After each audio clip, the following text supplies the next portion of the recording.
The transfer window is shut, but the rumour mill never stops, and we're already looking at shifting another centre-back in the summer. Could Chelsea's next superstar already be part of the club? And we take a little look at Liam Roseniors' words from the press conference leading up to tomorrow's game against Wolves in the Premier League. Welcome, Blue Believers, to another episode of the Stamford Sync, where we are syncing up with everything Chelsea FC. And we've got a nice little mix of news to talk about today. Some transfer stuff, some interesting stuff surrounding a player that will be joining at Chelsea in the summer, and we're going to take a look at Liam Roseniors and what he said in his press conference, the important stuff, the takeaways, who's available, who's not available, and all of that wonderful stuff.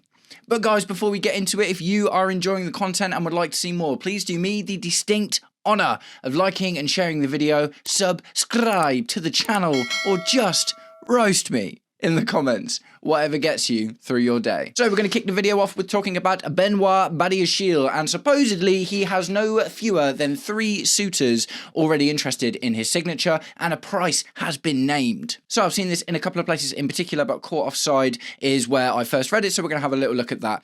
I'm going to keep this image in, but I'm not going to put the whole article in because it is riddled with adverts, and I don't want to advertise to other people for free. So, sources: Chelsea star very likely to leave as 3 transfer suitors named. Chelsea defender Benoit Badiashile is now rated as very likely to be out of the Blues project as transfer suitors emerge ahead of the summer. So I'm not particularly surprised to hear this, man. Like, our centre-back situation is just, it's the talk of the town, isn't it? It's the only thing running through the majority of our heads, apart from, of course, the left wing situation as well. But the centre-back situation is starting to be rectified. We tried to make some moves, obviously, in January. Jeremy Jacquet ended up going to Liverpool, but we did bring back Mamadou Sarr, and supposedly we might still have 50-60 mil in the pot to go out and buy a proper centre-back in the summer. Now, the first thing we need to do before we look at buying anyone else is start getting rid of people, and Benoit Badiashile is probably not quite as bad as Tosin Adarabioyo, but he's not up to snuff, is he? Let's just be completely honest. I think most Chelsea fans would agree. Although, he has good qualities. He's a very good passer.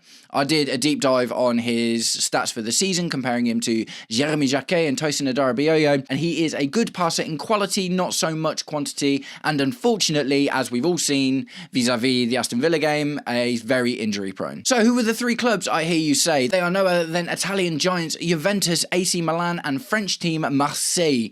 And it all just makes sense, doesn't it? Like, AC Milan, not Juventus, but AC Milan in particular were linked with Axel Disasi for quite a long time. I can definitely see Benoit Badiashile playing well in the Italian league because of the type of player that he is, right? He doesn't necessarily have, like, the physicality or the... Well, he's a big guy, don't get me wrong, but, it's really, really high pressure, super physical in the Premier League, isn't it? And his, like I say, his qualities definitely lie in his passing ability, especially long balls. Really, really good at a long ball, but good at short passing as well. So I could definitely see him suiting AC Milan in particular, to play with the 3 at the back. Juventus, I don't even really know what the deal is with Juventus at the moment. I know they haven't been top of the league for a while, but the main important thing about Benoit Badiashile is he's still relatively young, right? He's like 24, 25. So the amount of money, this is when things always start to feel a little bit real for me when you talk about amounts of money. It's about 35 million euros, right? So that's probably about 25 to 30 million pounds we are asking for Benoit Badiashile in the summer. Now, that will not represent a loss because I think that's about what we paid for him. So we will make a small, tidy little profit on him, nothing absolutely crazy. But when you think about... He's had opportunities, man. Do you know what I mean? He has had lots of opportunities. He came in, he looked amazing. I think he was only like 20, 21 when we bought him. He looked really, really good, and then got injured, and then basically has just been playing catch-up ever since. He's just never, ever looked like he deserves a place in the first team all the time. Now, to be fair, Roseniors has started him quite a lot since he's come in, but you would have to argue that's probably because of lack of options. Tosin Adarabioyo injured, and has been for a little while, and is he better? I don't even know at this point.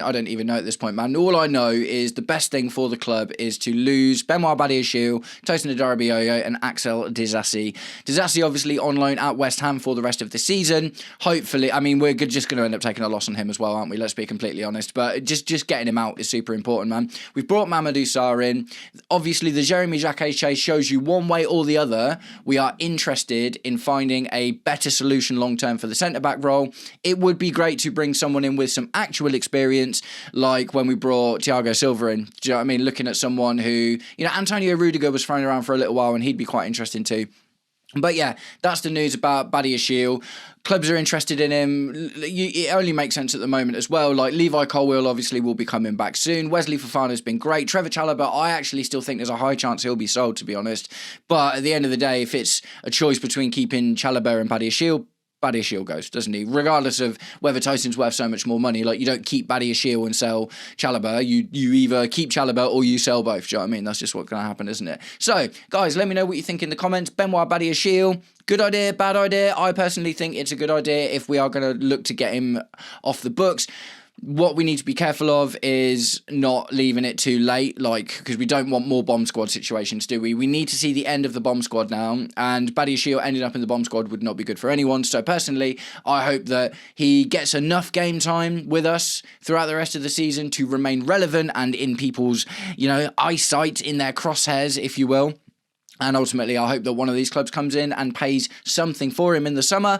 But like I say, it's never going to be about making a huge amount of money on him. And either way, I wish him the best. But for right now, I hope he sticks around and does his best for us and tries to play as well as he can without making all these mistakes and stuff. You never know, man. Maybe with a couple of months under his belt, Liam Roseniors turns him into a world beater. But probably not. So anyway, moving on from the centre-back situation that we have been talking about so much recently, let's talk a little bit about our attack and how it may be bolstered in the summer with an arrival that we already know, Giovanni Quenda, 18-year-old of Sporting Lisbon. Very, very, very exciting player. Another comparison video I did a little while ago was comparing, I think it was a good couple of months ago, was comparing Esteval Willian and Giovanni Quenda and their season so far. Both young, 18-year-old, left-footed, tricky wingers, but it was really interesting, right? So Esteval Willian essentially is a lot more of like a goal-scoring threat, and Giovanni Quenda seems to be much more of a creator. So the idea of them being in the team at the same time is tantalising, isn't it? But ultimately, we do need to be careful because he is still very young. Now, I imagine by that time, Esteval Willian will be quite solidly in the team, regardless of his young age. But one way or the other, Giovanni Quenda is coming in. Now, Giovanni Quenda was having a phenomenal season and picked up a metatarsal injury, which has seen him out for a couple of months. My understanding is he actually came to England and spent a bit of time at Cobham and Chelsea and getting to know the staff and his new home at the end of the season, do you know what I mean? So we bought Giovanni Quenda at the same time that we bought Dario Essugo. We brought Dario Essugo in, obviously, at the beginning of this season, and the idea was always to bring Giovanni Quenda in at the end of this season. Now, Chelsea Dodgers has released a tweet that contained a series of tweets. Essentially, I'm going to go through both of them in one. And it is pertaining to Giovanni Quenda's recovery and him basically being in contact with someone talking about what it's like to be at the club. So, Chelsea Dodgers, Giovanni Quenda is a matter of weeks away from returning to training following a metatarsal injury that has kept the soon-to-be Chelsea winger out of action for the past couple of months. So that's good news. It was all, when he got injured, he was always said he was going to be out for a couple of months. And obviously we need to be really, really careful. I don't know a huge amount about injuries in general. So if any of you guys in the comments know how bad a metatarsal injury is, I mean, it was bad enough to keep him out for a couple of months. Is that something that needs to be, is it a concern essentially for like recurring injuries? Do you know what I mean? Especially coming into the Premier League as a pacey physical league as it is. So if any of you guys know anything about metatarsal injuries, please let me know in the comments. So that was the first part of the tweet. The tweet continues. Dario Essugo has been in consistent dialogue with Quenda over the last month or so to help him settle in a new country. He is set to be part of the first team picture next season and has also spoken with Liam Roseniors. So that's promising, right? Like, I know it's really frustrating at the moment, isn't it, when we look at Garnacho just being a bit awful, and he was, recently it's just been bad with Garnacho, hasn't it? Jamie Gitten's not exactly hitting the ground running. Pedro Neto being wildly inconsistent, man, and that's a real shame because on his best day, Pedro Neto is one of our best players. On his worst day, which we've seen a little bit of recently, not so much, and obviously didn't make the last game because he failed a late fitness test. The Giovanni Quenda stuff is really interesting, man. Now, I love the idea from the FIFA kid, the football manager in me, Cole Palmer in the middle, Quenda on the left, Esteval on the right, everyone swapping, changing, fluidity, not knowing who's going to be where, doing what. Like, that sounds wicked, but it very rarely works out that way, does it? I think the truth of the fact is you've always got to consider when we're buying these really young players, it isn't just about coming in and hitting the ground running. Now, Esteval has to an extent, do you know what I mean? Maybe, hasn't played quite as much as we'd like him to up until recently, where he seems to be getting trusted a bit more. But when Quenda comes in, he's going to require some time, not just to come in and see if he can play football and obviously see how he's getting on from that injury, but also just to get used to the life, right? Like, that's so important with these young players, man. Do you know what I mean? A lot of them will probably be still living with family, and it's a massive culture shock to come to a very cold, very different country with a very, very different culture. And, you know, that in itself can make it difficult just to come and settle in. So, although I love the look of Giovanni Quenda, I think he's had a phenomenal season at Sporting already. I can 100% see how what he's got is something that we're currently missing in the team in terms of the creativity, but we shouldn't expect him to just come in and hit the ground running. Now, if he does, like, wicked, do you know what I mean? I'm well in for that, but we need to be reasonably cautious with him as we were with Esteval at the start of the season, and maybe it takes him even longer to bed in. What I probably see happening is Quenda being a backup to Esteval, essentially. I expect Esteval to start playing kind of a lot more, you know, to become part of the first team picture. Part of me thinks that Pedro Neto may well be sold in the summer as well, to be completely honest. And, you know, what we really need to look at is our left wing situation. I don't love the idea of 3 left footers in the attacking midfield positions. Esteval, Quenda, Cole Palmer. That in itself is a bit like, maybe there's a bit of lack of balance there, you know, with your left wingers, you like them to cut in and stuff. But like I say, with Quenda in particular, he's a creator. So, you know, he likes to pass and across and stuff. And from the left side, that could be really useful. So, excited about Quenda. He is already ingratiating himself at Cobham and with, you know, the ideals and culture of Chelsea and that, you know, which is good to kind of get him ready for what will ultimately be like a huge move for him, man. It will be a really big move. So, that's that one, and we are going to move on to the press conference for tomorrow's game against Wolves. There's some good news, there's some bad news, and we're just going to go through it all. So, I basically pulled a sort of mini transcript from the BBC. Chelsea boss Liam Roseniors has been speaking to the media before Saturday's Premier League game against Wolves at the Molineux. Kick-off at 3 o'clock GMT. Here are the key lines from his news conference. Roseniors is not sure if Reece James and Pedro Neto will be fit enough to feature against Wolves, and both will be assessed before Saturday. Now, that is not good news, but at the same time, it's not terrible news, is it? If you think about it's Wolves, do you know what I mean? It's Wolves.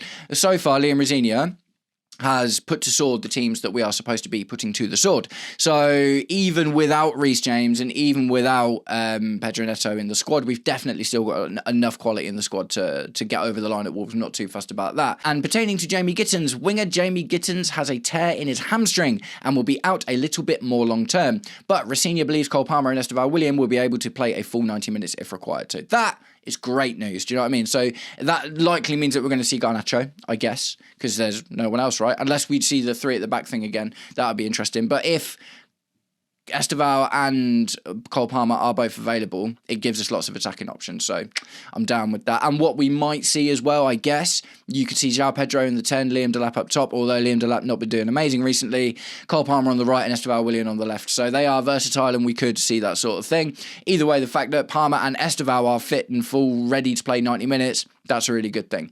Asked about Palmer specifically, Roseniors said, not just with Cole, with all of the players, we have the very best medicals team, sport science team, and we do many tests. We want to make sure these players can play at the level they need to play to help us win. In terms of Cole, there isn't a time frame that he's going to be perfect in a month or 2 months. It's game to game, and that's the way we've been working with him. That makes sense. And I don't hate it, if I'm completely honest. It's a difficult one, isn't it, man? Because what you want is for Cole Palmer to be available all the time, and what you want is to know he's going to be back and fit in 2 months and stuff. And we've just seen so many horror stories over the last season and a half, pertaining to Romeo Lavia, who comes back, plays 20 minutes twice, will get 190 minutes, and then all of a sudden is out again for months on end. Cole Palmer's been in and out of the team for a while. Do you know what I mean? It's you know, we'll probably see the same thing with Levi Colwill as well. I think it's a good thing not to put really specific timeframes and to kind of get us used to the idea that these players aren't just going to come back and be fit and be ready. Do you know what I mean? It's like, okay, we've got to take it game by game. It was the same with Wesley Fofana as well. And look, he's playing a lot now. So ultimately, it is working. I don't put too much stock in the idea that the medical team are making wrong decisions. I know a lot of Chelsea fans aren't happy with it at the moment and stuff. Like, you know, there's a lot of conspiracy theories flying around about Reece James and Pedro Neto being rested for the Wolves game. And it's like, nah, man, they failed fitness tests. Do you know what I mean? They are injury risks. At the end of the day, I would not have wanted to play Reece James in the game against Arsenal if it meant we were going to lose him for months on end afterwards. It's definitely not worth it. The Chelsea boss added he's bought in and been magnificent. He wants to be playing every minute of every game. We know the player and the character that he is, but also maturing and understands the bigger picture, which is his career. Smart from Cole Palmer. At the end of the day, like, it's got to be difficult because as a footballer, what do you want to do? You want to play football. Cole Palmer is easily one of the most, if not the most talented player on our team. One of, on his day, the most talented players in the Premier League, and he's going to want to play a lot. But he needs, he needs to be reasonable, doesn't he? He needs to be like, yeah, if I just go, I'm probably going to cause myself some problems. So that's not a bad thing either.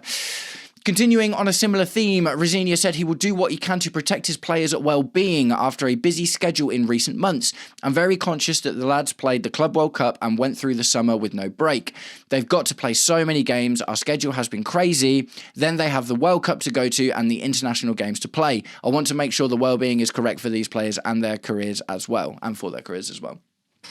So this is just like...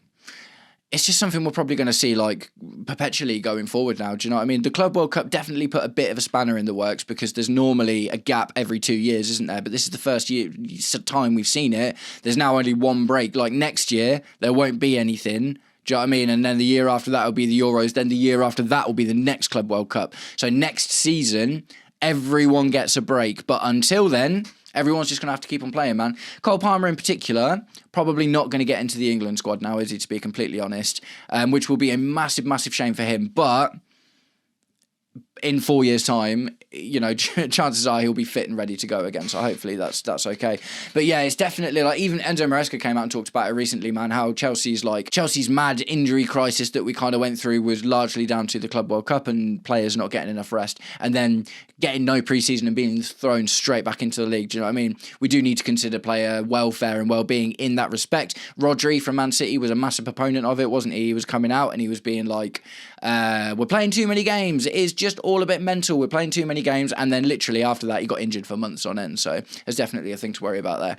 Right, and finally, on facing bottom club Wolves, we prepare in exactly the same way that we would for any game we play. They've put in some very positive performances in the last few games. So, yeah, Wolves have actually been better of late. And at the end of the day, they're a wounded animal at the moment, aren't they? Because they're going down, man. They're 100% going down.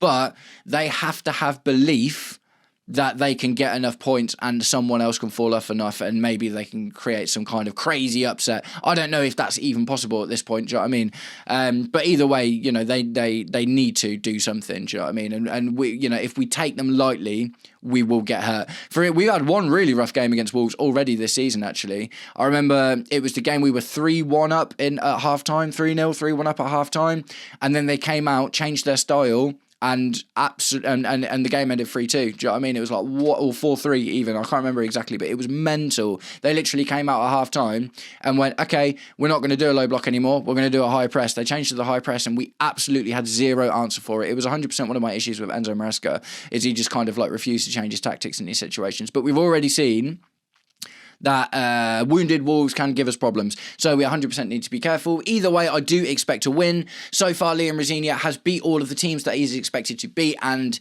he's going to get it in the neck if he doesn't beat Wolves, man, because they're not even relegation fodder at this point. They are literally, like I say, maybe there's some hope in the camp. I'm not even sure. But at the end of the day, man, like, they are not having a good season at all. They are on course at the moment for the worst Premier League season ever. But we will see. We will see. So, guys, I'm going to start wrapping the video up there. Let me know what you think about all of today's news. Benoit Badiashile, is it a good idea? I think so, to try and look and shift him in and shift him on in the summer, try and get someone else in, and along with Tosin Dario and Axel Disasi. Giovanni Quenda, are you excited? I am excited, but I am tempering my expectations as I did with Estevan William. And how do you think we're going to do against Wolves tomorrow in the Premier League? Nice one, guys. I hope you all have an absolutely wicked day, and I'll catch up with you very soon. Take it easy. Peace.